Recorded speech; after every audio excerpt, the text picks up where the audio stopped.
2018 ମସିହାରୁ ଏହା ପ୍ରଧାନମନ୍ତ୍ରୀ ଯଶସ୍ୱୀ ନରେନ୍ଦ୍ର ମୋଦୀଙ୍କ ଆହ୍ୱାନରେ ଆଜି ଏକତା ଦିବସ ରୂପେ ପାଳନ ହେଉଛି।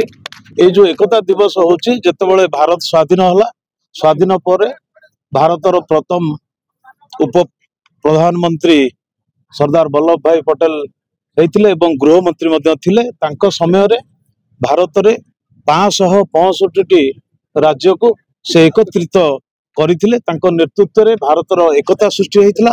सेबेठारु आज पर्यंत भारत अखंड भारत होइकरी रहिछि। तेणु तांकर जो निर्देश क्रमे मध्य ओडिशा रे मध्य केते गड़जात अंचल मध्य मिश्रण होइतिला भारत रे। तेणुकर तांकरी उद्देश्य रे सेही आज सारा भारत वर्ष रे एकता दिवस राष्ट्रीय एकता दिवस पालन करा।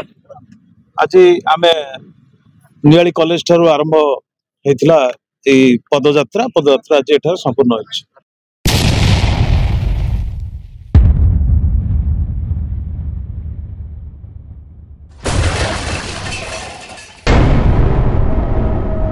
NK Media, most trusted social media.